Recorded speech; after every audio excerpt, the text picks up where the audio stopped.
ওহুদ যে পাহাড় 17 কিলোমিটার, এই বিজ্ঞানীরা এখন গবেষণা করে পেয়েছে ওহুদ পাহাড়ের নিচে পুরাটাই নাকি স্বর্ণ। যাদেরকে পাহারা দেওয়া দায়িত্বে রেখে দিয়েছে, ওখানে পাশে হযরত আমির হামজার কবর আছে। নবীজির ওই যে দাঁত ভেঙে গিয়েছিল, মাথার ভেতরে কড়া ঢুকেছিল, সেই ময়দানে সব ঘুরে ঘুরে দেখলাম। বলছে এখানে যারা দায়িত্বে আছে, আমার মনে হয় যদি বাঙালিকে দায়িত্ব দিত, এ পাহাড় স্বর্ণ সব খেয়ে ফেলত। এই যে সিলেটের পাথর খেয়ে ফেলেনি, কথা বলেন না কেন?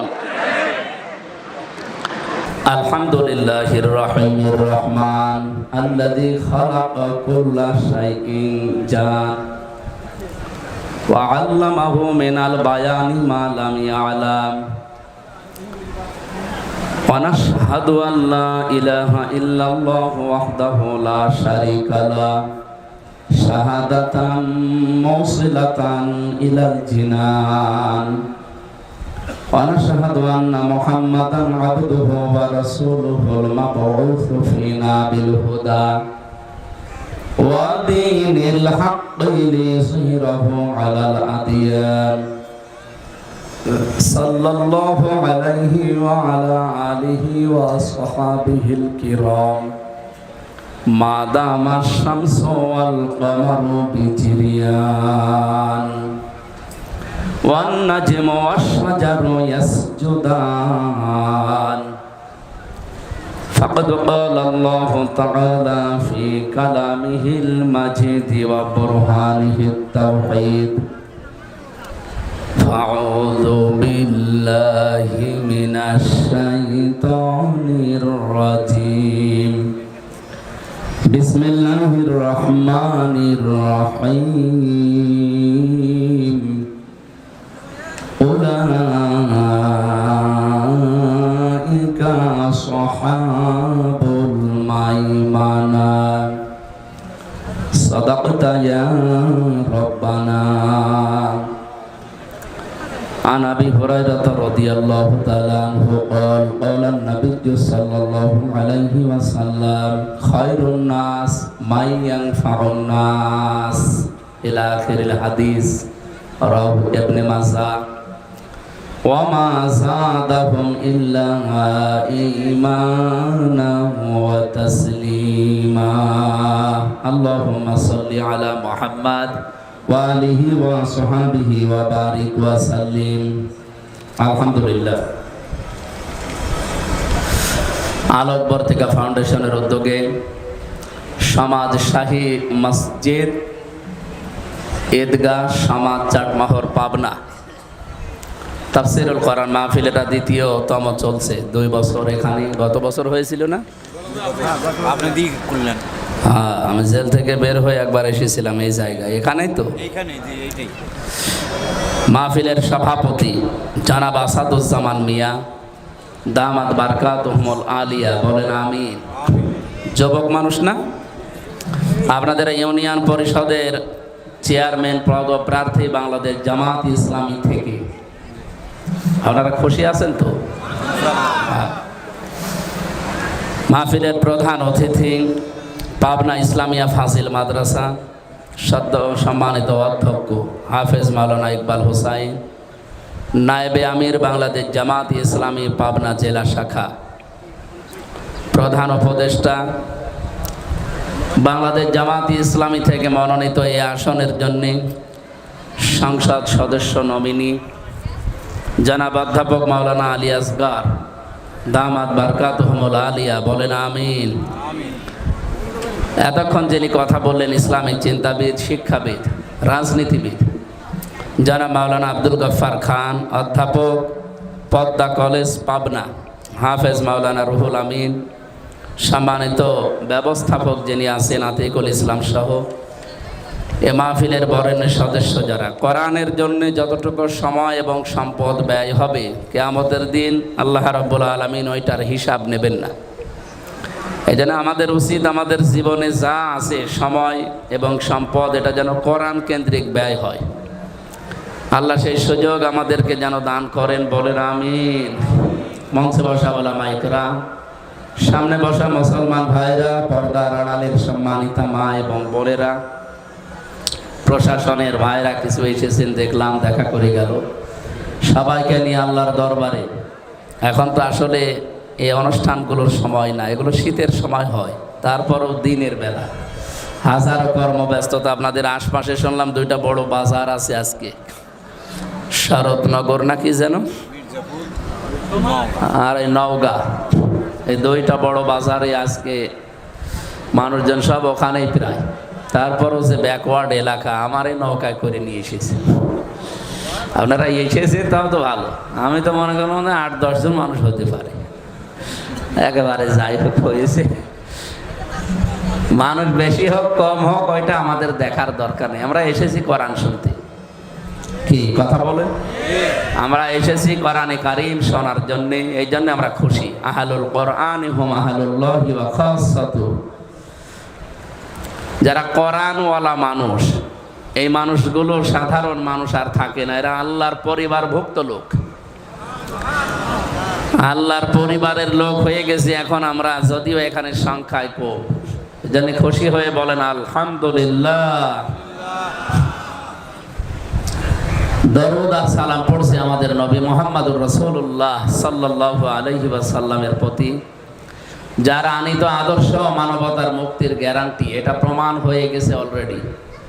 বিশ্বনবী মুহাম্মদুর রাসূলুল্লাহ বাদ দিয়ে আজ পর্যন্ত পৃথিবীতে কেউ তার আদর্শ দিয়ে সফল হতে পারে নাই, কিয়ামত পর্যন্ত হবেও না। এজন্য আহ্বান জানাচ্ছি, নবীজির আদর্শ বাদ দিয়ে আজ যারা পরিবার, সমাজ, রাষ্ট্র এবং দুনিয়ার জীবন চালাতে চান, আপনারা সাময়িক কিছু সময়ের জন্যে চর্মচোখে দেখতে যদি সফল মনেও হয়, আপনারা ব্যর্থ হবেন, এইটাই ফাইনাল। চূড়ান্ত একটা কথা বলছি শেষ পর্যায়ে, এরা আল আদাবুল মুফরাদে এসেছে। বুখারী শরীফ লেখার আগে ইমাম বুখারী এই কিতাবটা লিখেছিলেন। ওখানে একটা হাদিস তিনি 6টা পয়েন্টে নিয়ে এসেছেন। একটা পয়েন্ট এমন আছে, দুনিয়ার ময়দানে যে মানুষগুলো আদর্শ হিসাবে মুহাম্মদুর রাসূলুল্লাহকে মানে না, এ মারা যাওয়ার পরে বিনা বিচারে, বিনা হিসাবে জাহান্নামী। ও যদিও নামাজ পড়ে, যদিও রোজা রাখে, আর যদিও মনে করে যে আমি মুসলমান ছিলাম। এই হাদিস তো আমি এখন বানালাম নাকি? হ্যাঁ, এই হাদিসটা 100% সত্য মনে হয় নাকি 98%? এই জবান যাদের আছে বলেন তো, 100% না 98%? 100% সত্য হলে এই দেশে যারা আজ বিশ্ব নবীকে আদর্শ বাদ দিয়ে অন্য কাউকে মেনে চলে, সেজন্য নামাজ পড়ে, রোজা রাখে, আর মনে মনে করে আমার তো ছোটবেলায় মুসলমানই দেওয়াই আছে, ওকে জান্নাতে যেতে পারবে না, ওকে জাহান্নামে যাবে, ওকে হিসাব নিকাশ নেবে আল্লাহ? বিনা হিসাবে, বিনা বিচারে। এত শক্ত কথা শোনার পরেও যদি কারো মনের পরিবর্তন না হয়, ও যদি আরো উল্টো বোঝে, আমার মনে হয় ওর আর হেদায়েত কপালে নেই। হযরত ইব্রাহিম আলাইহিস সালাম যখন জাতির কাছে এই কথা বলেছিলেন, ইন্নী ওয়াজ্জাহাতু ওয়াজহিয়া লিল্লাযী ফাতারাস সামাওয়াতি ওয়াল আরদা হানিফা ওয়া মা আনা মিনাল মুশরিকিন, খুব ভালো করে মিলাবেন। এখনো যদি ইব্রাহিম নবীর মতো ইখলাস নিয়ে, তার মতো মন নিয়ে আল্লাহর পথে মানুষকে কেউ ডাকতে আরম্ভ করে, হাজার হাজার বছর আগে নবী ইব্রাহিমের সাথে যা হয়েছিল, ইব্রাহিমের সন্তানদের সাথে এখন তাই হবে। তিনি যখন জাতির লক্ষ্যে এসে বললেন, বিভিন্ন জিনিস তিনি কিন্তু দেখছিলেন। প্রথমে তারকা দেখেছিলেন, চন্দ্র দেখেছিলেন, সূর্য দেখেছিলেন, এগুলো মনে করছিলেন আমার রব হবে। এগুলো যখন অস্তমিত হয়ে গেল একটার পরে একটা, তখন তিনি এই ঘোষণা দিয়েছিলেন, যেটা আমরা জায় নামাজের দোয়া বলে চালিয়ে দিই। এটা জায় নামাজের দোয়া? আমার মনে হয় পুরা কোরআন শরীফ যদি কেউ পুরাটা মানতে নাও পারে, শুধু এই আয়াতটা মেনে নিলে সে জান্নাতে চলে যাওয়ার কথা। সব কিছু আছে এই আয়াতের ভেতরে। যদিও এটা জায় নামাজের দোয়া না, এটা হচ্ছে আল্লাহু আকবার তাকবীরে তাহরিমা বলার পরে এইটা পড়ার নিয়ম। আপনারা যারা এতদিন জানতেন না, এখন থেকে আমল করবেন, ভালো হবে। নবীজি এইভাবে করতেন, আল্লাহু আকবার বলার পরেই তিনি এই আয়াতটা পড়তেন, সূরা আনআম আয়াত নাম্বার 79। আমার কথা শোনা যাচ্ছে? আরো অ্যাক্টিভ হওয়া লাগবে। ভাই গল্প করছেন মানে এদিকে তাকান। হ্যাঁ মুরব্বী, দুইবার তো বলাও যাচ্ছে না, মুরব্বী মুরব্বী বললে আবার ভাইরাল হয়ে যাবে। এদিকে তাকান। হযরত ইব্রাহিম বললেন ইন্নী ওয়াজ্জাহাতু, অবশ্যই আমার এই চেহারা, চেহারা মানে শুধু 3.5 হাত বডি না। এখানে ওয়াজহ শব্দের শাব্দিক অর্থের ভেতরে আমরা দেখেছি জীবন চালাতে যা লাগে সব এর ভেতরে আছে। জীবন চালাতে বলেন তো পরিবার লাগে না, সমাজ লাগে না, রাজনীতি করা লাগে না, ব্যবসা করা লাগে না, যা লাগে সব আমি আজকে ঘুরিয়ে দিলাম কার দিকে? লিল্লাযী ফাতারাস সামাওয়াতি ওয়াল আরদ, আসমান আর জমিন যিনি বানিয়েছেন তার দিকে। কথাটা অনেক গভীরের কথা, আর এই কথা যদি মুখ দিয়ে মন থেকে ইখলাসের সাথে আপনি সত্যি বের করতে পারেন, পৃথিবীর অনেক কিছু আপনার থেকে হাত ছাড়া হয়ে যাবে। আপনার পরিবার হয়তো বিরুদ্ধে চলে যেতে পারে, সমাজ, রাষ্ট্র, আপনার আত্মীয় স্বজন, এমনকি নিজের স্ত্রী পর্যন্ত বিরুদ্ধে চলে যেতে পারে যদি এটা মন থেকে কেউ আমল করার নিয়তে পড়ে। আর লোক দেখানোর জন্য পড়লে হবে না।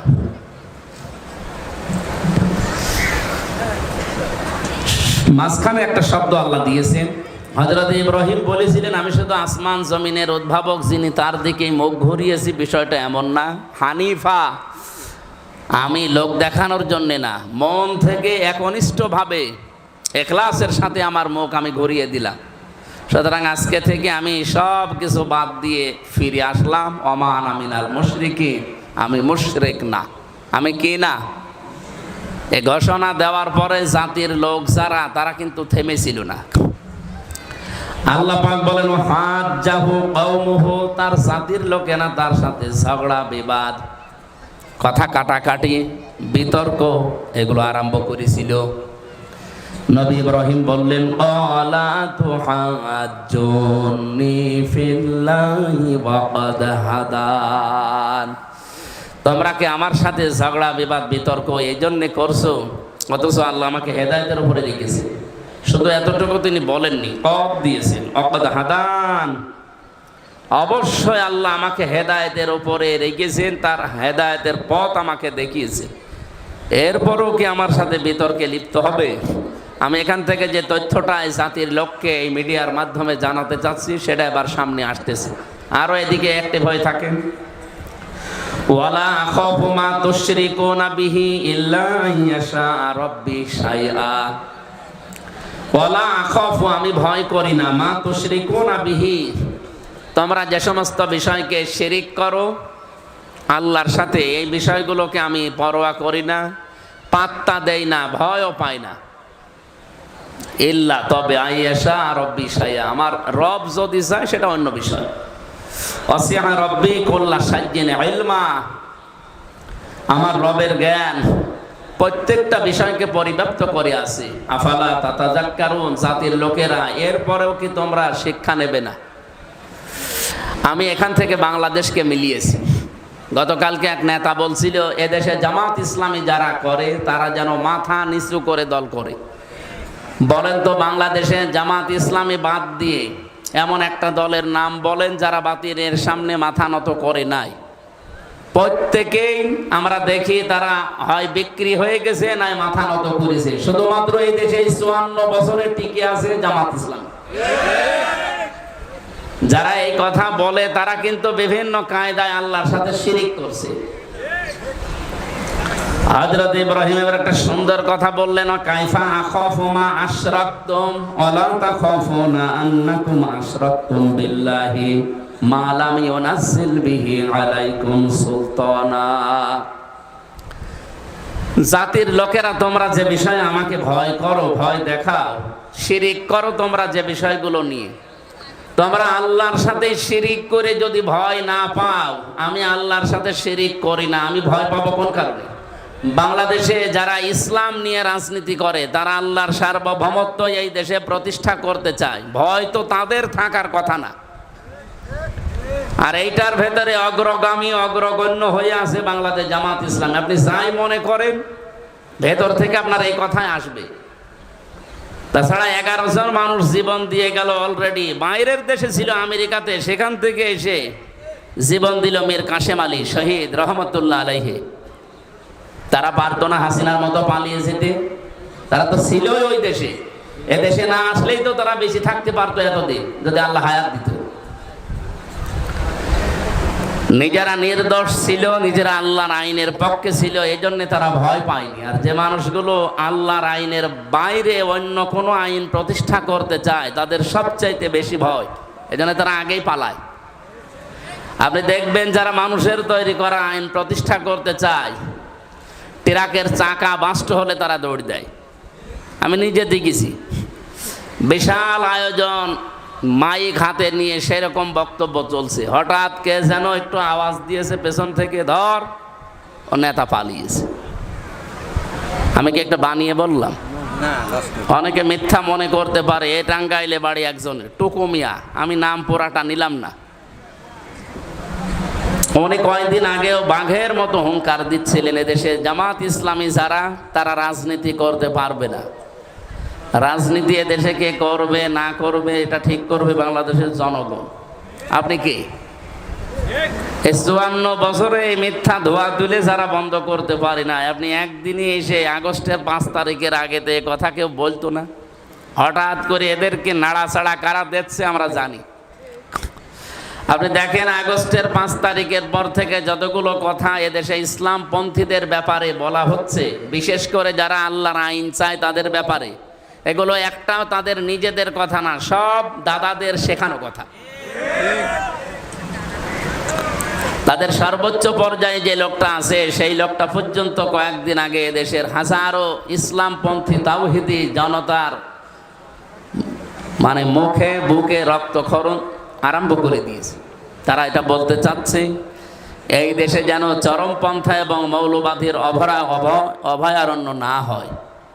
আমরা এই কথার বিকল্প আরেকটা কথা তৈরি করে অলরেডি বলেছি, এই দেশে যেন পাথর দিয়ে মানুষ মারা আর চাঁদাবাজদের অভয়ারণ্য না হয়। এই গুণগুলো যাদের ভেতরে আছে, তারা যদি মৌলবাদী এ নাম দিয়ে গালি দেয়, এই গালিতে তারা নিজেরা দিচ্ছে না, তাদেরকে শেখানো হচ্ছে। এই জন্য আপনারা মানুষের ফাঁদে পা দেবেন না। বিবেক যেটা আছে সেটা কাজে লাগান।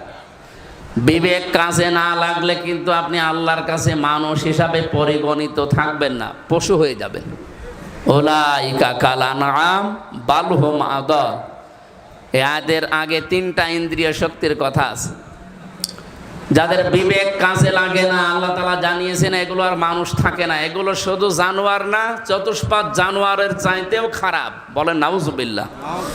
আমি তো আয়াতগুলো পড়ি আর মাঝে মাঝে, প্রতিদিনে তো কোরআন পড়া লাগে, আয়াতগুলো পড়ি আর মাঝে মাঝে দেশের মানুষের চরিত্রের সাথে মিলিয়ে দেখি, এদেশে বহু মানুষ অলরেডি উপরে সরাত সিরাতে মানুষ আছে, বাস্তবে তারা অলরেডি কুকুর, শ্রীগাল এবং শুকুরের চাইতেও খারাপ হয়ে গেছে। কারণ কি? উলাইকা হুমুল গাফিলুন, এই মানুষগুলো গাফিল। আল্লাহ আমাদের হেফাজত করুন, বলেন আমিন। আপনারা মানুষের তৈরি করা আইন প্রতিষ্ঠা করতে গিয়ে মিছিল করেন, মিটিং করেন, টাকা পয়সা খরচ করে, দল করেন, ভোট করেন। আপনি যদি ভয় না পান, তা আমি আল্লাহর আইন প্রতিষ্ঠা করতে গিয়ে ভয় পাবো? আপনার নিন্দুকের নিন্দা, উল্টাপাল্টা কথা শুনে আমি পিছপা হয়ে যাব, আপনি ভাবলেন কি করে?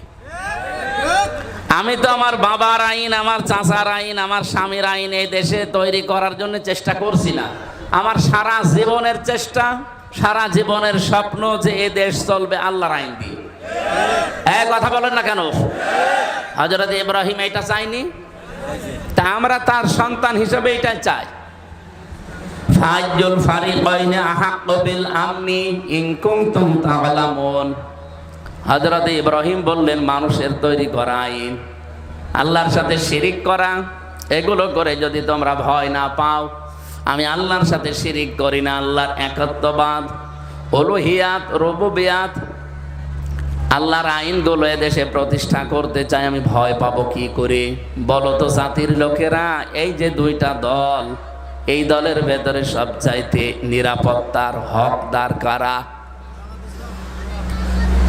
বাস্তবতার দিকে তাকিয়ে বলেন তো, আল্লাহর আইন যারা প্রতিষ্ঠা করতে যায় আর আল্লাহর আইনের বিরুদ্ধে যারা, হযরত ইব্রাহিমের কথা ছিল হাজার হাজার বছর আগের, জাতির লোকেরা নিরাপত্তা পাওয়ার ক্ষেত্রে কোন দল বেশি হকদার? তোমরা জেনে থাকো তাহলে জাতির লোকেরা বলো। আল্লাহ এর পরবর্তী আয়াতে 82 নম্বর আয়াত সূরা আনাম, নিরাপত্তা পাওয়ার জন্য সবচাইতে বেশি হকদার কারা, কারা অধিকারী, আল্লাহ নিজে ঘোষণা দিয়ে জানালেন। যেহেতু অন্য কেউ কথা বললে তাদের কথায় ভেজাল থাকার সম্ভাবনা আছে না নেই? আল্লাহর কথায় কোনো ভেজাল নেই, জন্য তার কথাই শোনাচ্ছি। আল্লাযীনা আমানু ওয়া লাম ইয়ালবিসু ঈমানাহুম বিযুলমিন। ভালো করে শোনেন, নিজেদের দেশে এবং আমাদের আশপাশে প্রতিবেশী যারা রাষ্ট্র আছে তাদের, এবং আন্তর্জাতিক যে ষড়যন্ত্রগুলো চক্রান্তগুলো আছে সবগুলোর বিষয় থেকে এই আয়াতে শিক্ষা আছে। আল্লাহ তাআলা বলেন যারা ঈমান আনে, রেকর্ড হচ্ছে এটা সারা দেশে যাচ্ছে, যারা ঈমান আনে ওয়ালাম ইয়ালবিসু ঈমানাহুম বিযুলমিন, আর তাদের ঈমানের সাথে জুলুমকে মিশ্রণ করে না। এখানে জুলুম মানে শিরিক। জুলুম মানে কি?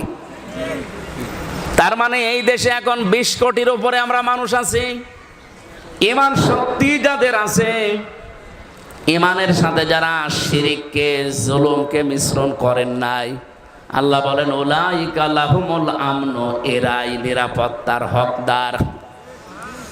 পাহারা দেওয়ার জন্য আল্লাহ যথেষ্ট।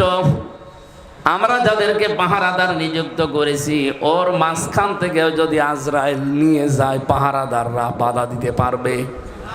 তাহলে আমাকে পাহারা দিতে পারে, নিরাপত্তা দিতে পারে সবচাইতে বেশি কে? আল্লাহর শব্দ চয়ন দেখলেন উলাইকা।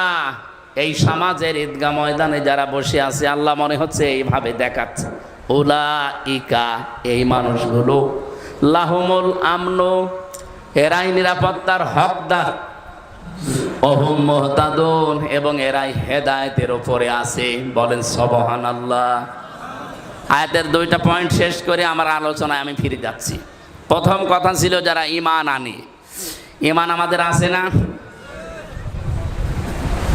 একথা আপনি একটা হিন্দুকে বলেন, ওই লোকটাও বলবে আল্লাহ একজন আছে, আমিও জানি। আবু জেহেল পর্যন্ত কথা বলতো, ওয়ালা ইন সাআলতাহুম মান খালাকাস সামাওয়াতি ওয়াল আরদা লা ইয়াকুলুনাল্লাহ।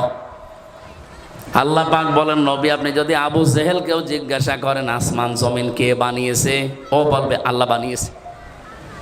তাহলে আবু জেহেল আল্লাহ একজন আছে এ কথা বিশ্বাস করতো না নাকি? বিশ্বাস করত। আমি এই 2 দিন আগে এসেছি মক্কা মদিনা থেকে। কাবা শরীফের যে দরজা, এই জায়গায় হাত দিয়ে ও বদরের ময়দানে যাবার আগে কাবার এই হাতিমে কি দরজার উপরে হাত দিয়ে দোয়া করলে মুলতাজাম বলা হয়, এটা দোয়া কবুল হয়।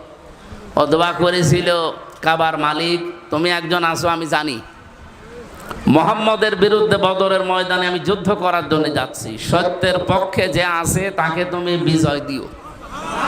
ও আবু জেহেলের জীবনে একটা দোয়া কবুল হয়েছে, কারণ ও তো সত্যের পক্ষে ছিল না। সত্যের পক্ষে কে ছিল?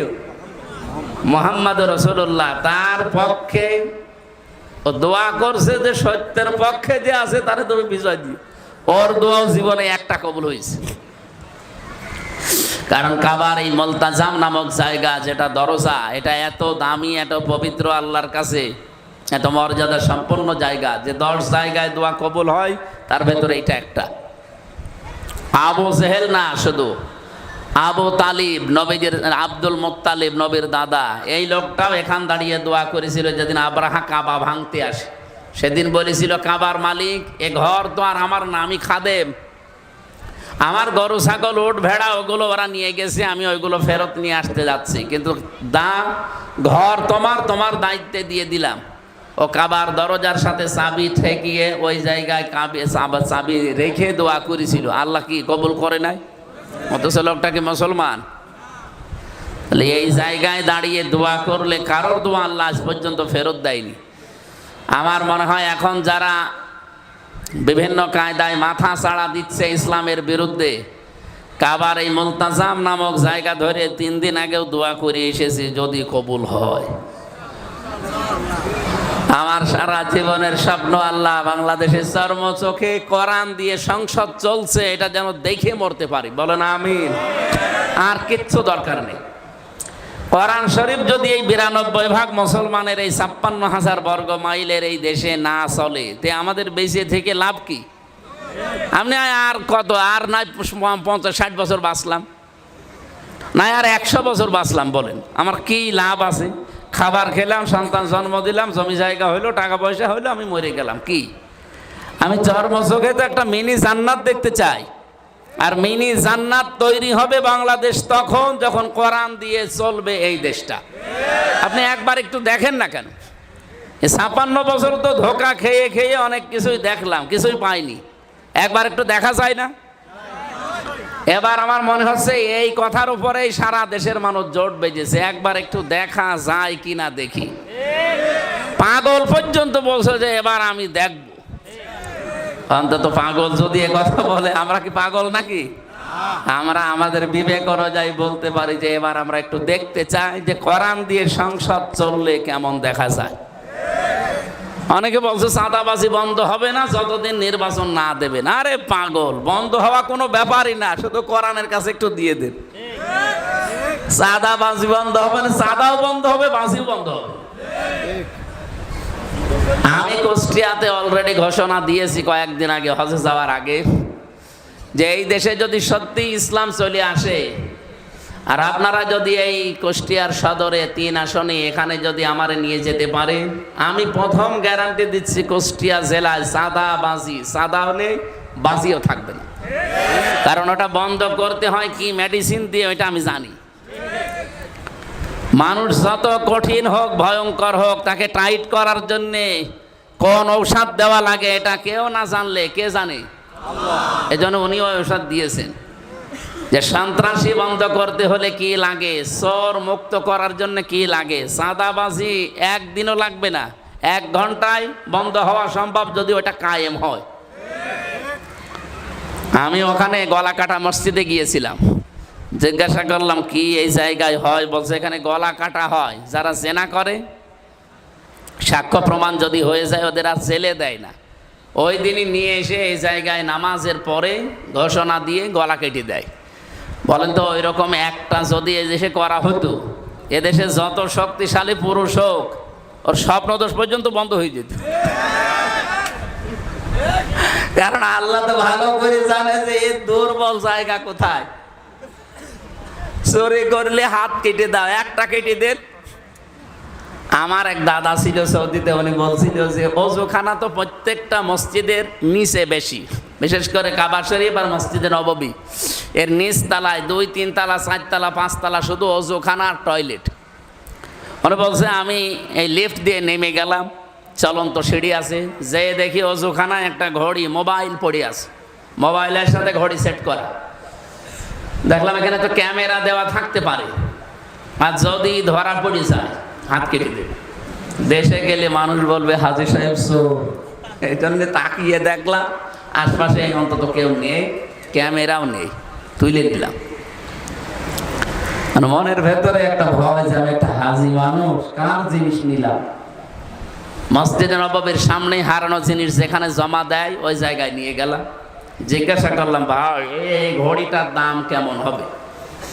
আমার এটা সেদিন মালয়েশিয়া থেকে একজন দিয়েছে, এটার দামই নাকি 42,000 টাকা। তো উনি যে ঘড়ি পেয়েছে, ঘড়িটা পাওয়ার পরে বললেন যে বাংলাদেশে হাজি হজ্জা তাই না বিলাদুকা, আপনার বাড়ি কোথায়? যে তুমি বাংলাদেশ, বাংলাদেশ থেকে এসেছি। যে এই ঘড়ি আপনি পেলেন কোথায়? টয়লেটের যে ওযুখানার পাশে পড়েছিল। তাহলে যে যা জমা দিচ্ছেন এই ঘড়ির দাম বাংলাদেশের টাকা অনুযায়ী কমপক্ষে 72,000 টাকা হবে। এখন যে টাকার মান, ওটা সময় 16 সালে 1 টাকায় 22 টাকা হতো, এখন 1 টাকায় 33 টাকা। তার মানে ওই সময় যদি 72,000 টাকা একটা ঘড়ির দাম হয়, ওযুখানায় পড়ে আছে, কেউ নিচ্ছে না কেন? কত লক্ষ লক্ষ মানুষ, তাদের চাহিদা নেই। খালি আল্লাহর এই আইনটা থাকার কারণে ঘড়ি নিরাপদ। আমাদের দেশে 72 পয়সা থাকে, 72,000 কোটি টাকাও থাকবে যদি ওই আইনটা সংসদে ওই যেদিন স্বাধীন হয়েছিল ওই দিন কায়েম হয়ে থাকবে। বলেন, 1,500 বছর আগে এই আইনটা আল্লাহ কোরআনে দিয়েছেন, আস-সারিকু ওয়াস-সারিকাতু ফাকতাউ আইদিয়াহুমা জাযাম বিমা কাসাবা নাকালাম মিনাল্লাহ। এই 1,500 বছরে আজ পর্যন্ত ওই দেশে চুরি প্রকাশ্যে নেই, যদি গোপনে কেউ করে থাকে আলাদা। প্রকাশ্যে যদি চুরি হয় আর যদি ধরা পড়ে ওর সঙ্গে সঙ্গে হাত কেটে দেবে। এমনকি নবীজি বলেছিলেন, আমার নিজের মেয়ে ফাতেমাও যদি চুরি করে তাও হাত কেটে দেবে। এইটা যদি সত্যি এই দেশে আমরা দেখতে পেতাম, চুরির জন্য এই ভয় আমাদের যায় এখন, এটা থাকতো। এই জন্য চাঁদাবাজি বন্ধ করা কোনো বিষয় না। কালকে ডিজিএফআই এর প্রধান যিনি আমাদের জেলায়, উনি এসেছিলেন দেখা করার জন্য। আমি বললাম যে চাঁদাবাজি হয়, যে মানুষের সম্পদ জোর করে কেড়ে নেয়, আপনারা কি কিছু করেন না? ওনারা প্রশাসনে আছে, গোয়েন্দা বিভাগে আছে, তো আমরা জানি, খালি দেখি। জানেন, দেখেন মানে আপনি দেখেন, আপনি জানেন। আমারে উল্টা প্রশ্ন করছে যে আপনি জানেন না যে চাঁদাবাজি করছে কারা? যার কাছে করছে সে এসে কিছু করতে পারে না। উনি আরো কিছু গোপন কথা আমার জানালেন। তো বাস্তবতায় ওনার কথার সামারাইজ করি আমি যেটা দেখলাম, এই দেশে গোয়েন্দা বিভাগ বলেন, প্রশাসন বলেন, আরো যা বিচার বিভাগ যা আছে, এগুলো সব কিছুর মূলে এইটা দেওয়া লাগবে। এটার একটা আইন আছে মাত্র সূরা মায়েদার ভেতরে। ওই আইনটা যদি এই দেশে কায়েম করে দেওয়া হয়, এই দেশও সৌদি আরবের মতো চোর মুক্ত হয়ে যাবে।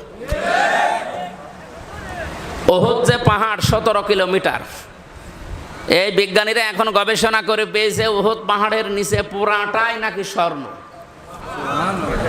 যাদেরকে পাহারা দেওয়া দায়িত্বে রেখে দিয়েছে, ওখানে পাশে হযরত আমির হামজার কবর আছে। নবীজির ওই যে দাঁত ভেঙে গিয়েছিল, মাথার ভেতরে কড়া ঢুকেছিল, সেই ময়দানে সব ঘুরে ঘুরে দেখলাম। বলছে এখানে যারা দায়িত্বে আছে, আমার মনে হয় যদি বাঙালিকে দায়িত্ব দিত, এ পাহাড় স্বর্ণ সব খেয়ে ফেলত।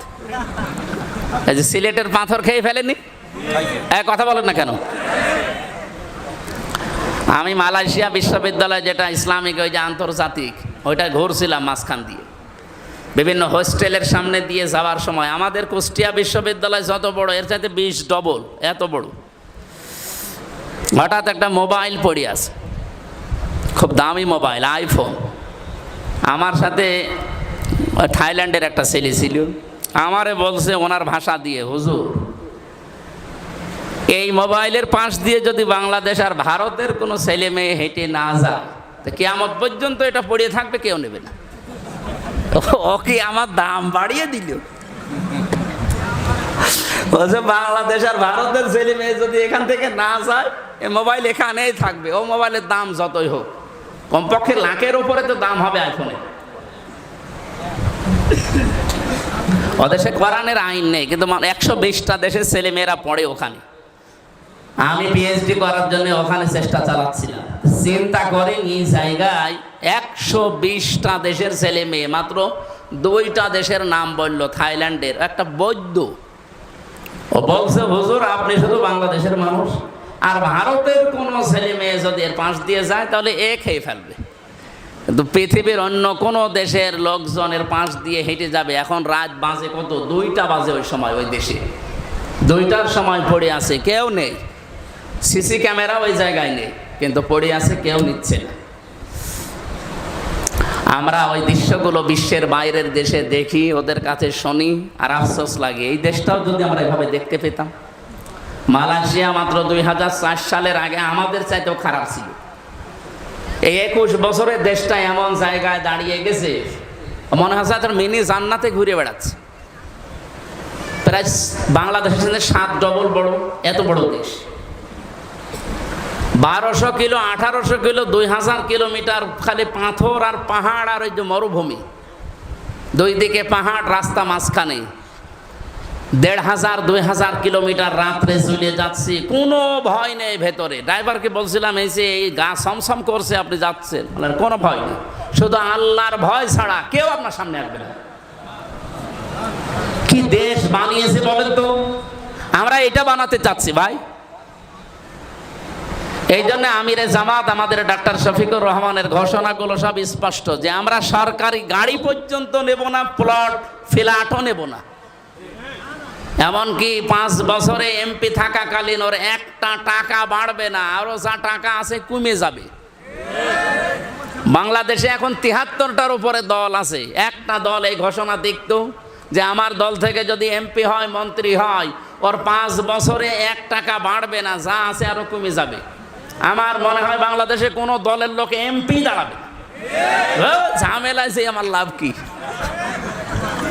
আপনি গ্যারান্টি দিয়ে বলেন, আমি কোরআন শরীফ মাথায় নিয়ে হাতে নিয়ে বলবো, আমার দল যে ঘোষণা দিয়েছে অন্য কোনো দল যদি দিতে পারে আমি সেই জায়গায় যোগ দেব। বলেন। আরো আমার কুষ্টিয়ায় একজন ঘোষণা দিয়েছে যে 50 কোটি টাকা খরচ করলেও করব, তাও এই আসন আমার লাগবে। আপনার কি লাভ? 50 কোটি টাকা খরচ করে আপনার কোন লাভ আছে বলেন? আমার 1 টাকা খরচও নেই, 1 টাকা লাভেরও ধান্দা নেই। আপনি যদি 50 কোটি টাকা খরচ করেন অবশ্যই আপনার 100 কোটি টাকা। হ্যাঁ, কথা বলেন না কেন? এতদিন এই ধোঁকাবাজি, প্রতারণা, মিথ্যা এগুলো আমরা এই 54 বছর দেখলাম। এখন সবাই মনে হচ্ছে জোর বেঁধেই ফেলেছে। আপনার কাছে খারাপ লাগলেও এটাই সত্য। অনেকেই ভয়ে ভয়ে আছে, যদি পাস না করি তখন আমার অনেকে কি ঝামেলা হবে। আরে ভাই, আপনার ভয় কিসের? 100% গ্যারান্টি দিতে পারি এবার ইসলাম এই দেশে ক্ষমতায় যাবেই ইনশাআল্লাহ।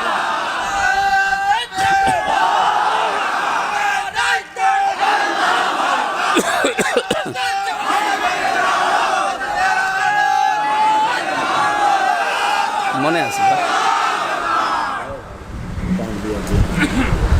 আমার ভাইরা, বিবেকের কাছে আপনারা যে প্রশ্ন রাখলাম, যারা আজ মানুষের তৈরি করা আইনগুলো জমিনে কায়েম করতে চায়, সে যে নামেই হোক, তারা যদি ভয় না পায় মিছিল মিটিং করতে, ভোট চাইতে, আপনার দুয়ারে দুয়ারে যেতে, আমি আল্লাহর আইন কায়েম করতে চাই, আমি ভয় পাবো কেন? বলেন, আমি কেন ভয় পাবো? আমি তো নিরাপত্তা পেয়েছি আল্লাহর কাছ থেকে, কারণ আমি ঈমান আনার মতো ঈমান আনার চেষ্টা করছি এবং আমার ঈমানের ভেতরে কোনো শিরিক নেই, জুলুম নেই। আল্লাহ অবশ্যই আমাকে নিরাপত্তা দেবেন, এই গ্যারান্টি দিয়েছেন আল্লাহ নিজে। আর আমি নিজে দেখে আসলাম, আমাং দাখালাহু কানা আমিনা। আল্লাহ বলেন, আমার এই ঘরের ভেতরে প্রবেশ করো, নিরাপত্তা দিয়ে দেব। মক্কার এরিয়া কিন্তু শুধুমাত্র এখান থেকে এই খুঁটি পর্যন্ত না, 3.5 কিলোমিটার 4 কিলোমিটার মক্কার এরিয়া, মানে কাবা শরীফের এরিয়া এত বিশাল। মামনুন গয়রা মুসলিম তাদখুলু মামনুন গয়রা মুসলিম লেখা আছে যে এ পর্যন্ত মুসলমান ছাড়া অন্য কোনো জাতির লোক প্রবেশ করতে পারবে না যারা কাফের। তার মানে ওগুলো সব কাবার এরিয়া। যদি আগামীতে দরকার হয় তো বিল্ডিংগুলো ভেঙে দিয়ে এত বড় বিশাল চত্বর বানাবে, 3.5 কিলো 4 কিলো 5 কিলো দরকার হয়, খালি কাবার চত্বর বানিয়ে নেবে। তাহলে এই চত্বরটার ভেতরে যদি কেউ প্রবেশ করে সে নিরাপত্তা পেয়ে যায় কার কাছ থেকে? আমি নিজে দেখেছি, আপনার বাবার হত্যাকারী আপনি কাবার এরিয়ার ভেতরে পাবেন, কিচ্ছু বলতে পারবেন না। অথচ আপনার বাবাকে সে মেরিয়ে এসেছে, কিচ্ছু করার কায়দা নেই ওই এরিয়ার ভেতরে। এমন শান্ত, এমন নিরাপত্তা দিয়ে দিয়েছেন আল্লাহ। এবার আমার প্রশ্ন, বাংলাদেশ কি কাবা শরীফ? এই কথা বোঝার চেষ্টা করেন, বাংলাদেশ কি কাবা শরীফ? তাহলে এই 56,000 বর্গ মাইল ঠিক ওই রকম নিরাপত্তার একটা নগরী বানানো দরকার না? কেন কাবা শরীফের এরিয়া এই চত্বরটা আল্লাহ নিরাপত্তার চাদর দিয়ে ঢেকে দিয়েছেন কেন? এদিকে তাকান, কি শুনতেছেন আপনি? আমি কোরআন সরাসরি বলছি, সূরা আলে ইমরান, ওয়ামান দাখালাহু কানা আমিনা, এখানে প্রবেশ করো, নিরাপত্তা দিয়ে দেব। তাহলে বাংলাদেশকেও যদি কাবা শরীফের মতো নিরাপত্তার নগরী শহর বানানো লাগে, কি করা লাগবে? ওখানে যেটা আছে এখানে সেটা নিয়ে আসা লাগবে। ওখানে কি আছে? না না, 1 নম্বরে ওখানে আছে ওই যে আয়াতটা পড়েছিলাম, 1 নম্বরে কাবার এরিয়ার ভেতরে কোনো শিরিক নেই। কি নেই? আপনি শিরিক পাবেন না। হ্যাঁ, শিরিক ওই দেশের মানুষ করে না, যারা অ্যাক্টিভ মানুষ ওই দেশের। শিরিক কিছু আছে গোপনে গোপনে, বাংলাদেশ, ভারত, পাকিস্তান এই দেশের লোকেরা আছে এ করে। এরা মাটি নিয়ে চুমা খায়, যেখানে সেখানে দেখলে খালি চুমা দেয় আর মনে করে যে না এখানে কোনো ক্ষমতা কেরামতি আছে। অথচ কাবার পাথর যেটা লাগানো আছে হাজরে আসওয়াদ, এই পাথরকে হযরত ওমর লাঠি নিয়ে বলেছিলেন কাবার পাথর, শুধু নবীজি তোমাকে চুমা দিয়েছে এই জন্য চুমা দেই। নবী যদি চুমা না দিত জীবনেও তোমার চুমা দিতাম না। আমি জানি তুমি আমার ভালো করতে পারো না, মন্দও করতে পারো না। কোন পাথরকে বলছে বলেন তো? ওই পাথরটা জান্নাতের, হযরত আদম আলাইহিস সালাম নিয়ে এসেছিলেন। এত বড় দামি পাথর, সেই পাথরকে হযরত ওমর যদি এ কথা বলতে পারে যে তুমি আমার ভালো করতে পারো না, মন্দও করতে পারো না, শুধু নবীজি চুমা দিয়েছে এই কারণে চুমা দেই, নবী চুমা না দিলে আমি জীবনেও চুমা দিতাম না। অথচ বাংলাদেশে এই যে কত পাথর বিক্রি হয় ভাগ্যের উন্নয়ন করার জন্য। ঢাকায় যে পান্থপথে লিটন দেওয়ান চিশতি পাথর বিক্রি করে 5 লাখ 7 লাখ টাকা দাম এক একটা পাথরের। ওটা হাতে দিলে নাকি 3-4টে বউ হয়, কত রোগ শোক সেরে যায়। এগুলো সব বানোয়াট, মিথ্যা, ধোঁকাবাজি, প্রতারণা ছাড়া আর কিচ্ছু না। পাথরের কোনো ক্ষমতা আছে?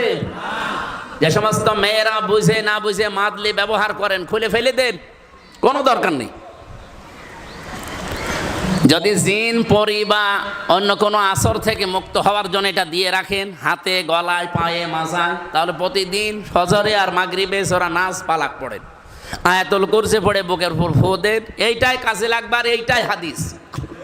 সুতরাং আমরা মনে হয় যারা পাথর ব্যবহার করি, মাদলি ব্যবহার করি, এগুলো খুলে ফেলা দরকার যদি আপনার ইমানে শিরিক রাখতে না চান।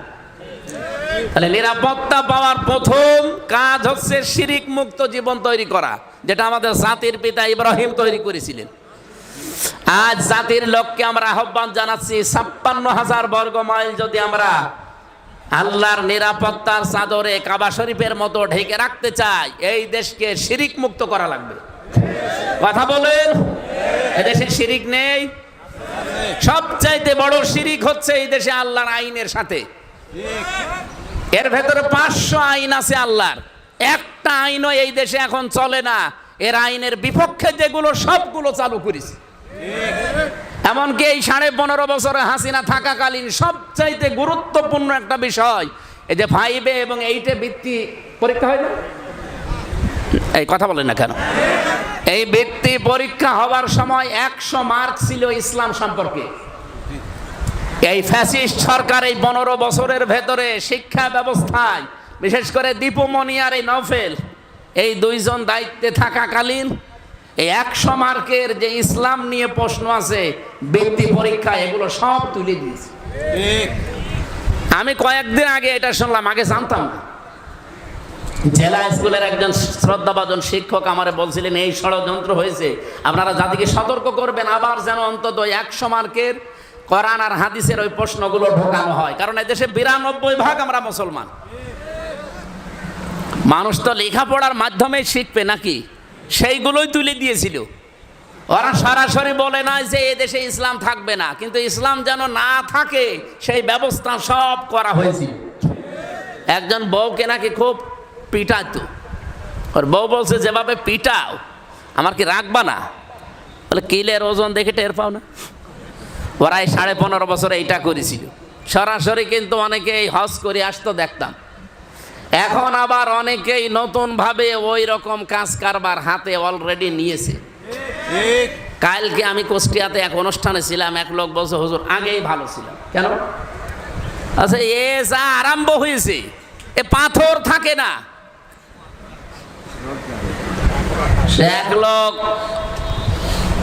চোর ছিল, এমন চোর, কাফন চোর, কাফন চুরি করতো। শুধু মানুষ মরে গেলেই ওই কবর থেকে কাফন চুরি করে বিক্রি করে দিত।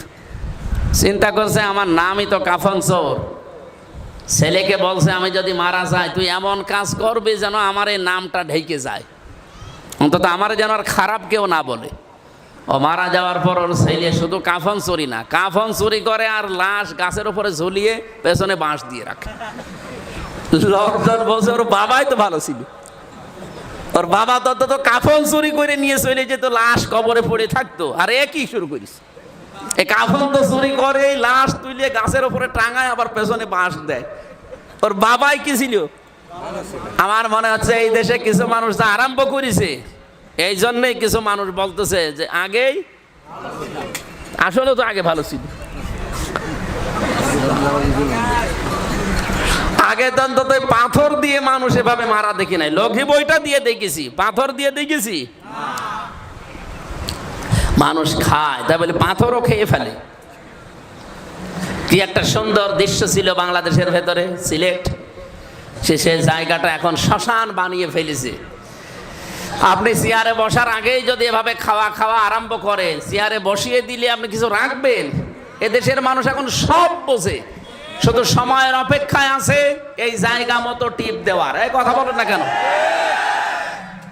আল্লাহ তুমি আমাদেরকে নিরাপত্তার এই কাবা শরীফের মতো এই ৫৬,০০০ বর্গ মাইল যেন নিরাপত্তার চাদরে আমরা ঢেকে রাখতে পারি, সেই তৌফিক দাও।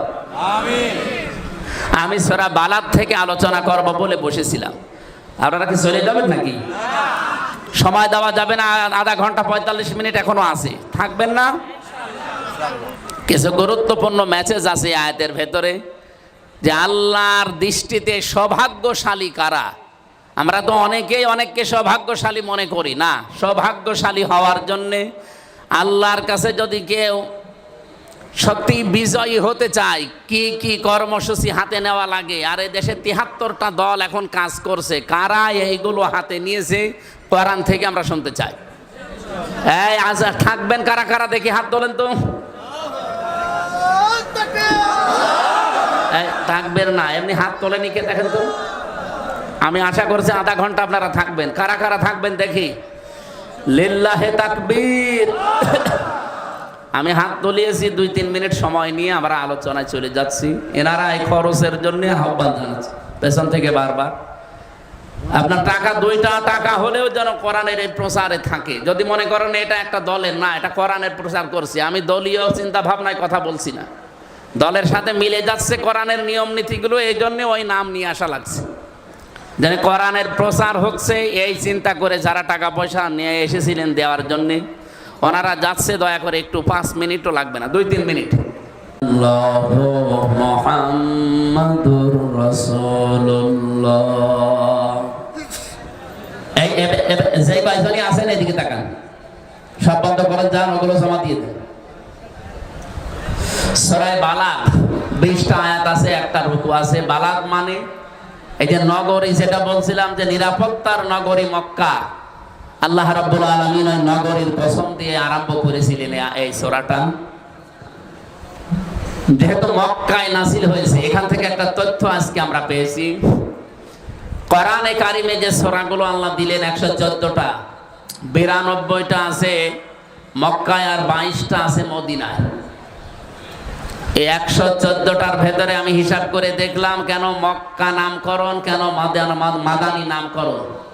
মক্কা এবং মদিনার এই সূরাগুলো চেনার যে বৈশিষ্ট্য আছে ৮টা, তার ভেতরে ১ নম্বরের বৈশিষ্ট্য, মক্কায় যে সূরাগুলো আল্লাহ নাযিল করেছিলেন প্রত্যেকটা সূরায় আপনি দেখবেন ইয়া আইয়ুহান নাস বা ইয়া আইয়ুহাল ইনসান এই নামে আল্লাহ সম্বোধন করেছেন। তো মদিনাতে যে সূরাগুলো আল্লাহ নাযিল করলেন সেখানে ইয়া আইয়ুহান নাস দেননি, দিয়েছেন ইয়া আইয়ুহাল্লাযীনা আমানু। আমি আয়াতটা পড়ার পরে চিন্তা করেছিলাম কেন আল্লাহ মক্কা এবং মদিনাতে ইয়া আইয়ুহাল্লাযীনা আমানু ইয়া আইয়ুহান নাস এগুলো দিলেন। মক্কায় যে ১৩টা বছর বিশ্বনবী এবং সাহাবা একরাম কষ্ট করেছিলেন, সেখানে কি ঈমানদার ছিল না? এত বড় বড় ঈমানদার, যেখানে আবু বকরের মতো, হযরতে তালহার মতো, জুবায়েরের মতো এত বড় বড় ঈমানদার যেখানে, তারপরও আল্লাহ ইয়া আইয়ুহাল্লাযীনা আমানু দেননি। মদিনায় যাবার পরে ইসলামী রাষ্ট্র গঠন হয়ে গেছে, আল্লাহ ডাক দিয়েছেন ইয়া আইয়ুহাল্লাযীনা আমানু। কেন দিলেন? কারণ মদিনা এবং মক্কার ভেতরে পার্থক্য এই, মক্কাতে যত মুসলমানই থাকুক না কেন রাষ্ট্রীয় ক্ষমতায় বসেছিল আবু জেহেল। আল্লাহর আইনগুলো পূর্ণাঙ্গ মানা সম্ভব না, হয়তো ব্যক্তিগত আর সামাজিকভাবে কিছু নিয়ম গোপনে মানা সম্ভব ছিল, কিন্তু মদিনাতে রাষ্ট্রীয়ভাবে ইসলাম কায়েম হয়ে গেছে, কোরআনের বিধান চলে, সেখানে ওপেন ভাবে আল্লাহর নিয়ম নীতি মানা যায়। এখান থেকে আমি যেটা ছোট্ট মানুষ বের করতে পারি, যতদিন বাংলাদেশে ইসলাম রাষ্ট্রীয়ভাবে কায়েম না হবে, এই দেশে আল্লাহর বিধান নির্ভয়ে যতদিন মানা না যাবে, ততদিন আল্লাহর দৃষ্টিতে আমরা পাক্কা ঈমানদার না। আপনি আরো চিন্তা ভাবনা করেন, অনেক কিছু বের করতে পারবেন এখান থেকে। আপনি যত বড় জব্বা গায়ে দিয়ে, আমি তো জব্বা কম বড় গায়ে দেয়নি, পা পর্যন্ত আমার জব্বা। যত বড় পাগড়ি মাথায় দেন, হাতে যত বড় তসবি নিয়ে হাঁটেন না কেন, যারা রাষ্ট্রীয়ভাবে ইসলামকে কায়েম করার বিপক্ষে বলে না এগুলো ঝামেলার কাজ, দুনিয়ার কাজ, আমরা ওর ভেতরে নেই, আমরা দিনের প্রচারে আছি। তে মক্কায় কি সাহাবায়ে কেরাম দিনের প্রচার গোপনে করেন নাই? কত কিছু করার পর আল্লাহ ইয়া আইয়ুহাল্লাযীনা আমানু বললেন না কেন? কারণ এমন একটা রাষ্ট্রে তারা বসবাস করতেন যে রাষ্ট্রীয়ভাবে সুদ চলতো, ঘুষ চলতো, মানুষ হত্যা চলতো। আমাদের দেশেও এখনো কম যাচ্ছে না, এদেশেও এখনো রাষ্ট্রীয়ভাবে জেনা বিভিন্ন জায়গায় চালু হয়ে আছে। গলন্দ ঘাটে, যশোরে, এই কথা বলছে না কেন? যেখানে জেনার লাইসেন্স দেওয়া হয়, ব্যভিচার করার জন্য লাইসেন্স দেওয়া হচ্ছে রাষ্ট্রীয়ভাবে, সুদ ভিত্তিক ব্যাংকগুলো চলছে রাষ্ট্রীয়ভাবে। এখন একটা টাকা সুদ খেলে মায়ের সাথে যেখানে জেনা করার গুনাহ হয়, সেই দেশে আপনি 100 ভাগ বুক ফুলিয়ে ইমানদার আপনি দাবি করলেও আল্লাহ মানবে না। মদিনায় যাওয়ার পরে রাষ্ট্রীয়ভাবে দিন কায়েম হয়ে গেছে। এবার আল্লাহর ইয়া আইয়ুহান নাস বলে ডাক দেননি, ডাক দিয়েছিলেন ইয়া আইয়ুহাল্লাযীনা আমানু। তার মানে এই মানুষগুলো এখন আল্লাহর দৃষ্টিতে পরিপূর্ণ ইমানদার। বলেন সুবহানাল্লাহ। আমরা এই দেশে কি ইয়া আইয়ুহান নাস থাকতে চাই না ইয়া আইয়ুহাল্লাযীনা আমানু হতে চাই? এটা যদি রাজনীতি মনে করে কেউ এড়িয়ে যান, তাহলে মক্কার জীবনের মতো সারা জীবন আপনি তাবলীগ করলে, দিন প্রচার করলেও আমানু আল্লাহর দৃষ্টিতে হতে পারবেন না, নাচ থেকে যাবেন। আমরা যারা বুঝি কোরআন হাদিস, সত্যি কথা বলছি কোরআন সামনে নিয়ে, এই জন্যে রাষ্ট্রীয়ভাবে এবার পাগল হয়ে গেছি দিন কায়েম, কোরআন কায়েমের জন্যে। যে যত কথাই বলুক না কেন, আমাদেরকে মেরে ফেলা ছাড়া এই রাস্তা থেকে কেউ বিরত রাখতে পারবে? কারণ আমি বুঝে শুনে এসেছি এ রাস্তায়। কুল হাদিহি সাবিলি আদউ ইলাল্লাহ আলা বাসীরাতিন আনা ওয়া মানিত্তাবা'আনি। নবী আপনি বলেন আমি আন্দাজে দল করি না, আন্দাজে মানুষকে ডাকি না, আল্লাহর দিকে আমি বুঝে শুনে ডাকি। এদেশে যারা দিন কায়েমের পথে আছে, জামাত ইসলাম বলেন, শিবির বলেন, আর ইসলামী দল যারা আছে, আল্লাহর কসম তারা আন্দাজে করে না, বুঝে শুনে করে। কালকে কুষ্টিয়াতে যে অনুষ্ঠানে ছিলাম, একটা অফিস উদ্বোধনে, বিএনপি করতো 20 বছর অত্যাচারিত নির্যাতিত একজন মাজলুম মানুষ, উনি এতদিন করেছে আবেগে। কালকে এসে আমার হাতে হাত দিয়ে বলছে আমি আজকে জামাত ইসলামের ফরম পূরণ করে এই দলে সারাটা জীবন থাকতে চাই। বললাম এই দল তো আর ওইরকম জেনারেল কোনো দল না, একবারে আকাশ থেকে উঠে আপনি যে উনি সহসভাপতি, আপনি সহসভাপতি, সেখান থেকে একবারে এসে আপনি এখানে সহসভাপতি হয়ে যাবেন না। এখানে নিয়ম আছে, পড়াশোনা করা লাগবে, পরীক্ষা দেওয়া লাগবে, এবং প্রতিদিন 15টা ঘর পূরণ করা লাগবে। আপনি নামাজ পড়েন জামাতে না একা একই, তাও লেখা লাগবে। কয়টা আয়াত পড়েছেন, বুঝে পড়েছেন না আন্দাজে পড়েছেন, ওইটাও লেখা লাগবে। এমনকি মাসে মাসে আবার ওইটা উপরে যারা আছে তাদের দেখানো লাগবে। বাংলাদেশে একটাই দল আছে যেখানে জবাবদিহিতা আছে, সেটা জামাত ইসলামী। অন্য কোন দলে যদি এটা দেখাতে পারেন, আমি এক্ষুনি তওবা করে সেখানে যোগ দেব। দেন, আমি তো একেবারে পাগল না। হ্যাঁ, আমি এতদিন অ্যাক্টিভ ছিলাম না, ঠিক আছে, জেলখানা থেকে এসে আমি অ্যাক্টিভ হয়েছি। আমার জামাত ইসলামীতে অ্যাক্টিভ হওয়ার পেছনে দায়ী হচ্ছে হাসিনা। আমার জেলে না দিলে আমি এ দলে সত্যি আসতাম না। ওই আগে যেভাবে এড়া ঘোড়া ছিলাম ওইভাবে থাকতাম। আপনি আমার ঝামেলা করে 3 বছর যদি আটক করে না রাখতাম, আমি যদি আমির জামাতের সাথে জেলখানায় এক ঘরে না থাকতাম, এ লোকটার যে আমল, তার যে ইমান, আল্লাহর পর তার যে ভরসা, আমি দেখেছি কাছ থেকে। জামাতের সেক্রেটারি জেনারেল যিনি মাওলানা রফিকুল ইসলাম খান সহকারী, এবং আসল যেটা অধ্যাপক মিয়া গোলাম পরোয়ার, এই মানুষগুলোর সাথে বছরের পর বছর এক ফ্ল্যাটে এক ঘরে থেকেছি। আমি এদের কাছ থেকে পড়াশোনা করা, ডিরেকশন নেওয়া, এই 3টা বছরে আমি পরিবর্তন হয়ে গেছি। এজন্য আমি এখন দোষ দেই, দোষ না, আমার মনে হয় এটা নিয়ামত। হাসিনা যদি আমার সাথে এই না করতো তে আমি এতদিনও দিন কায়েমের বাইরে থাকতাম। ওই আগে যেভাবে অবি খা ওয়াশ করে খা, ওই ধান্দাই ছিলাম। অবি খা মানে কি? ওয়াজের বিনিময়ে খাদ্য। কাবি খা আছে না, কি সেটা? কাজের বিনিময়ে খাদ্য। আর অবি খা মানে আমি তো ওই ধান্দায় ছিলাম। এখন তার অভিখাই নেই। এখন আমার জীবনের সর্বশেষ চেষ্টা এইটা যে চোখে দেখতে চাই যে কোরআন দিয়ে বাংলার সংসদটা চলছে। 300 এমপি ঘোষণা দিয়েছে, নমিনেশন দিয়েছে বাংলাদেশ জামাত ইসলামী থেকে। তার ভেতরে আলী আসগার সাহেব একজন না। 151 জন যদি দেশের মানুষ আল্লাহর রহমতে এবার এদেরকে পাঠাতে পারে, আপনি দেখবেন 5 বছর লাগবে না। আমিরে জামাত ঘোষণা দিয়েছে মাত্র 3 বছর সময় দেবেন, এই দেশ আমরা সত্যি মিনি জান্নাত বানিয়ে দেব। আপনি টেকনাফ থেকে তেজদিলা পর্যন্ত হেঁটে যাবেন আপনার যুবতী মেয়ে নিয়ে, শুধু আল্লাহর ভয় ছাড়া কোনো ভয় থাকবে না। সেই গ্যারান্টি কোরআনে আছে না? ওটা শুধু কার্যকর করা দরকার।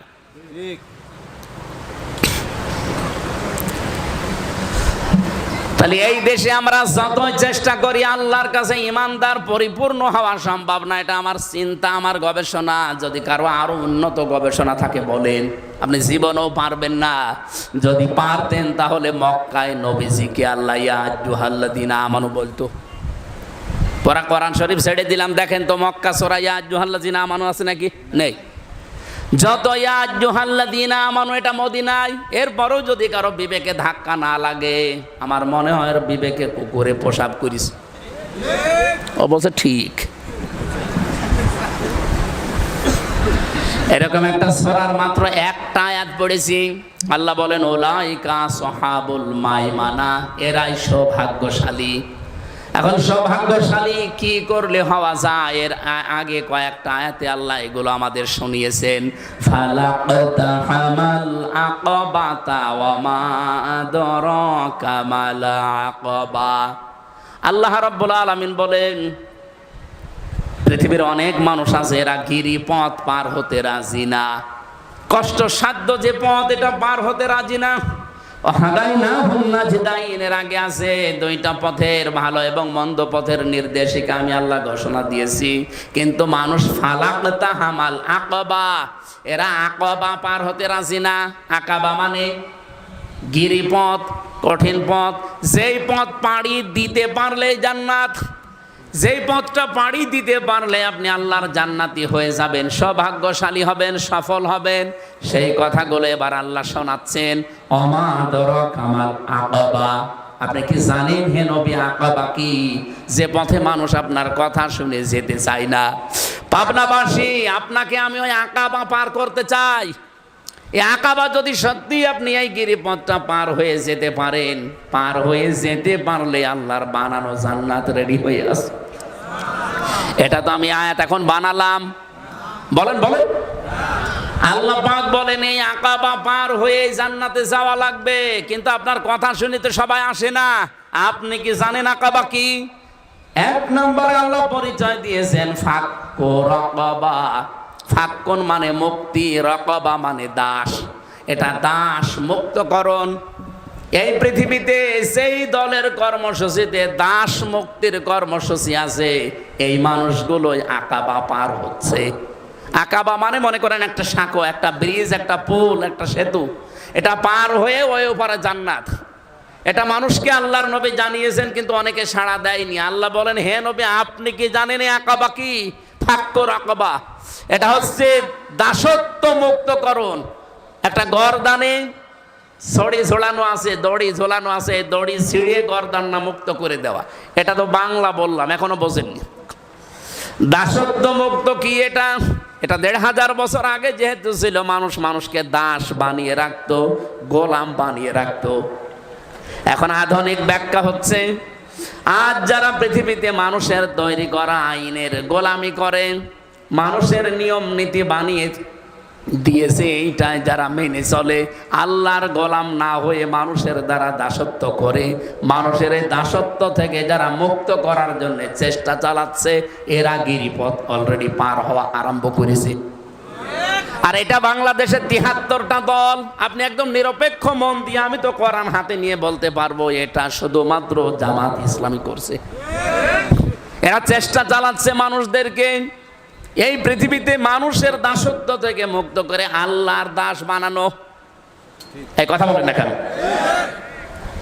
আর দেখেন, সবাই চাচ্ছে যে মানুষের তৈরি করা আইন কায়েম করে মানুষকে আরো মানুষের দাস বানিয়ে রাখতে, কিন্তু এরা চাই না আমরা যেন মানুষকে আল্লাহর দাস বানাতে পারি। যে শৃঙ্খল দিয়ে গলায় শিকল দিয়ে বাঁধা আছে, ওই বাঁধা আমরা মুক্ত করতে চাই। এটা বিভিন্ন মাধ্যম থাকতে পারে, অনেকে অনেক মাধ্যম নিয়েছে, কিন্তু জামাত ইসলামী যে ভোটের মাধ্যমে এটা করতে চায়, এই দেশের সব মানুষ যেহেতু এই সিস্টেমে। আমরা দেখলাম ঢাকাতে বিশাল সমাবেশ হওয়ার পরে এক আলেম মন্তব্য করেছিল, ৫ লাখ না ৫ কোটি মানুষ এক জায়গায় হলেও ইসলাম কায়েম হবে না। হ্যাঁ, হবে না, এটা আমরাও জানি। আর এটা ইসলাম কায়েমের মাধ্যমও না। কিন্তু ইসলাম কায়েম করার জন্য এই দেশে যদি আপনি এখন সশস্ত্র জিহাদ আরম্ভ করেন, সশস্ত্র যুদ্ধ আরম্ভ করেন, আপনি টিকে থাকতে পারবেন না। কি কথা বলছেন আমার? টিকে থাকতে পারবেন? আফগানিস্তানের মতো এই দেশে কি পাহাড় আছে? পাহাড়ে লুকিয়ে থাকবেন? এই দেশের মানুষ যেইভাবে চলতেছে ঠিক ওইভাবেই আপনাকে এগিয়ে যাওয়া লাগবে। এমনকি বিশৃঙ্খলা যেন না হয় সেদিকেও খেয়াল রাখা লাগবে।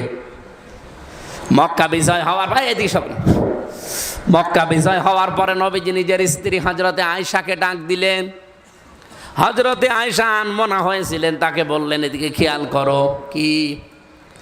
তিনি বললেন, হে আয়েশা, এখন কিন্তু হাতে আমার ক্ষমতা, পুরা মক্কা আমি এখন ওলট পালট করে ফেলতে পারি।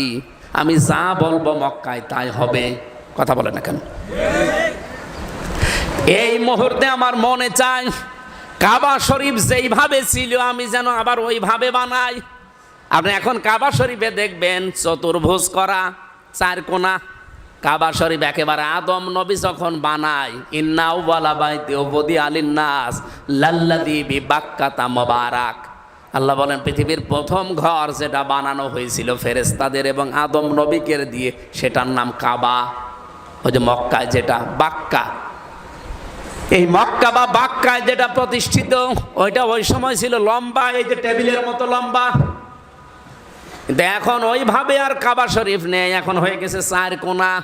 পাশে দেখবেন একটা জায়গা একটু ঘিরে দেওয়া আছে, হাতিমে কাবা বলা হয়, ওইটাও কাবার অংশ। ওর ভেতরে ফরজ নামাজ কেউ পড়ে না, বাইরে পড়ে। কারণ কাবা শরীফের ভেতরে ঢুকে যদি ফরজ নামাজ কেউ পড়ে, তাহলে কেবলা কোনটা? কাবা শরীফ একবার আগুন লেগে ধ্বংস হয়ে গিয়েছিল। কুরাইশ নেতা যারা, তারা ডাক দিয়ে বলেছে আমরা কাবা আবার পুনর্নির্মাণ করতে চাই, কিন্তু হারাম টাকা দিয়ে না। কাবা ঘর বানাবো আমাদের হালাল টাকা দিয়ে। যার যার কাছে হালাল টাকা আছে নিয়ে আসে। হালাল টাকা এক জায়গায় করে কাবা বানানো আরম্ভ করেছে, কিন্তু কাবা শরীফ পূর্ণাঙ্গ নির্মাণ হওয়ার আগেই টাকা শেষ। কারণ হারাম টাকা তো আর দেওয়া যাচ্ছে না। এই জন্য যেভাবে ছিল ওইভাবে করেই তারা আজ ১৫০০ বছর চালাচ্ছে। কাবা শরীফের যে এরিয়াটা, ওইটা এখনো ঘিরে দিয়েছে সরকার। এই ১৫০০ বছরই ঘেরা। ওখানে নামাজ পড়া হয় না, শুধু নফল আর সুন্নত পড়ে। ফরজ নামাজে 4 কোণা ঘর, তো এটা কাবার অংশ। উনি বললেন, আয়েশা, আমার মনে চায় এখন কাবা শরীফটা আমি আবার ওই আগের আকৃতিতে ফিরিয়ে দেই, কিন্তু আমার আশঙ্কা হচ্ছে, ভয় হচ্ছে, এটা যদি করি তাহলে এই দেশে আবার বিশৃঙ্খলা আরম্ভ হবে। কিছু মানুষ নতুন মুসলমান হয়েছে কেবল, এরা বলবে দেখো ক্ষমতা পেয়েই শুরু করিস। এই জন্য যেভাবে আছে এইভাবেই থাক, আমি করলাম না, এটা তার বিচক্ষণতা। আজ বাংলাদেশ জামাত ইসলামী যদিও গণতন্ত্র আমরা বিশ্বাস করি না, মানিও না, কারণ গণতন্ত্রের যতগুলো ধারা আছে, একটা ধারা আছে এই ক্ষমতার উৎস জনগণ। এটা আমরা মানি, বিশ্বাস করি। এখন যদি যে দেশের যে অবস্থা চলছে, এই অবস্থায় হঠাৎ করে যদি দেশের মনে করেন 5 কোটি মানুষ জামাত ইসলাম, এরা যদি সবাই অস্ত্র নিয়ে এই মুহূর্তে রাজপথে নেমে পড়ে, আপনি কি বাস্তবতা বোঝেন? এটা একদিনেই ভাইরাল হয়ে আন্তর্জাতিক মিডিয়ায় যাবে। আমাদের নিকৃষ্ট প্রতিবেশী যেটা, নাম নিলাম না তাদের, এই নিকৃষ্ট প্রতিবেশী সহ বিশ্বের মোড়ল যারা আছে, তারা কালকেই শুরু করবে যে বাংলাদেশ একটা জঙ্গি রাষ্ট্র। আপনি তো বলেন ডালে ডালে, আমাদের পাতায় পাতায় চলা লাগে। আর জামাত ইসলামী বাংলাদেশ যে মানুষগুলো এক জায়গায় গড়িয়ে বিশ্বের মানুষকে দেখিয়েছে, অন্য দেশের যারা সাংবাদিক তারা পর্যন্ত বলছে একটা দলের ডাকে এত মানুষ ঢাকাতে আসতে পারে, আমরা না দেখলে বিশ্বাস করতাম না। এইটাই কি ইসলামের জন্য কম কিছু? আর আপনি টাকা খেয়ে না কি খেয়ে আন্দাজে এক ফতোয়া দিয়ে দিলেন যে এক জায়গায় 5 কোটি মানুষ হলেই ইসলাম কায়েম হয়ে যাবে। কে বলেছে আপনাকে? আমরাও জানি এটা ইসলাম কায়েমের পদ্ধতি না, কিন্তু বাস্তবতা এখন এই দেশের স্রোত এইভাবেই চলছে। হঠাৎ করে কোনো নিয়ম একটা নিয়ে এসে যদি আপনি চালাতে চান, আপনাকে আন্তর্জাতিক মহলে জঙ্গি বলে ওই জসিমউদ্দিন রহমানের মতো 11 বছর 12 বছর আটকে রাখবে। কি ছিল তার দোষ? আমি তো নিজে ছিলাম তার সাথে, কোনো দোষ নেই। এখানে খুব হিসাব নিকাশ করে চলা লাগতেছে, কারণ ইসলাম তো এই সামনে যেটা আসতেছে এটা একটা যুদ্ধ বলা হয়, ভোট যুদ্ধ না? যুদ্ধর কৌশল লাগে কিছু। আমরা মানুষকে আল্লাহর দাসত্ব নিয়ে আসতে চাই, মানুষের দাসত্ব থেকে মুক্ত করে, কারণ আমরা আকাবা পার হতে চাই।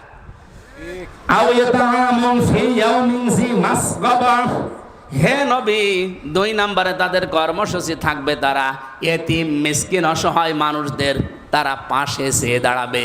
আজ 1 বছর হয়ে গেল, আপনি দেখেন বাংলাদেশ জামাত ইসলামী যেভাবে এরা নিজেরাই অভাবী, 17 বছর না খেয়ে আছে, তারপরও 1 বছরে যেভাবে মানুষের পাশে দাঁড়িয়েছে, বাংলাদেশের প্রতিটি দল যদি এভাবে আজ আমরা দাঁড়াতে পারতাম, এই দেশটা আমার মনে হয় সোনায় সোহাগা হয়ে যেত। আমি সেদিন কুষ্টিয়া বড় বাজারে 300 ছাতা দিয়েছিলাম, ওই যে রিক্সা চালকরা ওনাদের ছাতা বেঁধে দিয়েছিলাম। কিছু মানুষ বলা আরম্ভ করেছে 300 ছাতায় আর কি হবে। আরে ভাই, আমার সামর্থ্য আছে 300, আমি 300 ছাতা নাই বেঁধে দিলাম। আপনি বড় দল, আপনি 3000 বেঁধে দেন। কুষ্টিয়ায় যদি অন্তত 5000 ভ্যান চালক রিক্সা চালক থাকে, তাদের উপকার হবে না? প্রত্যেকটা দল যদি তাদের সমর্থন অনুযায়ী এরকম সামাজিক কাজগুলোতে এগিয়ে আসতো, আমরা ওই আকাবা গিরিপথ পার হতে চাই, এই জন্য এই কাজগুলো আমরা হাতে নেই। আমি কোরআনের সাথে মিলিয়ে দেখলাম যা যা জামাত ইসলাম করছে সবগুলো সূরা বালাদ থেকে নেওয়া। সুবহানাল্লাহ বলতে পারেন না? এরা যদি কোরআন কেন্দ্রিক জীবন যাপন করে, আর জামাত ইসলামী বাংলাদেশের প্রথম কাজই এইটা যে জামাত কর্মী যে হবে সে সমাজকর্মী হওয়া লাগবে। আপনি সমাজকর্মী না হয়ে জামাত কর্মী হতে পারবেন না। উড়ে এসে জুড়ে বসে আমি সভাপতি না, আপনাকে আগে কাজ করে দেখাতে হবে যতটুকু ইনকাম করেন। আর বাংলাদেশে আমার মনে হয় একমাত্র একটাই দল আছে, বাংলাদেশ জামাত ইসলামী, যাদের প্রত্যেকটা নেতা কর্মী কাজ করে খায়। কেউ চাঁদাবাজির সাথে যুক্ত আছে, চুরির সাথে যুক্ত আছে, মানুষকে ঠকিয়ে ধোঁকাবাজি করে খাওয়ায় যুক্ত আছে না, কারণ এরা কাজ করে খায়। আপনাকেও আহ্বান জানাচ্ছে আপনি কাজ করে খান, তাহলে চাঁদাবাজি করবেন না। আমি আমার খুলনা রেঞ্জের যিনি ডিআইজি আছেন, ওনাকে কয়েকদিন আগে বলেছিলাম, কুষ্টিয়া এসেছিল, যে স্যার আপনার উপরে যারা আছে তাদেরকে বলেন বাংলাদেশ পুলিশ প্রশাসনে যারা আছে এবং অন্যান্য দিক বিভাগে যারা আছে প্রশাসন কেন্দ্রিক, তাদের বিভাগটা যেন আলাদা করে দেয়। তারা কোনো নেতা খেতা নেত্রী কোনো মন্ত্রী এমপির কথা চলবে না, তারা চলবে সরাসরি তাদের আইজির কথা মতো। এ দেশটা এমনি ভালো হয়ে যাবে, মালয়েশিয়া যেমন চলছে। কোন নেতা খেতা ফোন দিলে যে অমুক কাজ করো, বালি নিয়ে যাচ্ছে, ওকে ধরে সুবহানাল্লাহ পড়াও না, ওরা সরাসরি শুনবে কার কথা? ওদের আইজির কথা। এভাবে চলতে দিন 1 বছর, অন্য কোনো কিছু লাগবে না, শুধু পুলিশ। আর 2 নাম্বার বলেছিলাম, ওদেরকে 8 ঘন্টা করে ডিউটি করে বাংলাদেশ সহ বিশ্বের যত জায়গায় আমি দেখলাম। 8 ঘন্টা 10 ঘন্টার উপরে ডিউটি কারণে, সুতরাং 8 ঘন্টার উপরে যারা ডিউটি করবে 2-5 ঘন্টা আরো বেশি, এই ওভার টাইম হিসাবে তাদের বেতন দেওয়া লাগবে। প্রশাসনে এটা নেই। পুলিশ আছে, জিজ্ঞাসা করে দেখেন, ওর 8 ঘন্টা না, ওর যদি 16 ঘন্টা 24 ঘন্টাও ডিউটি থাকে, ওই যে বেতন 15,000 ও 15,000। কেন? 8 ঘন্টার পরে যেই কয় ঘন্টা ডিউটি ওদের বাড়তি হবে, ওদেরকে যদি আপনি ওভার টাইম হিসাবে টাকা দেন, ওরা কিন্তু এই রাস্তাঘাটে আর গাড়ি আটকিয়ে টাকা নেবে না।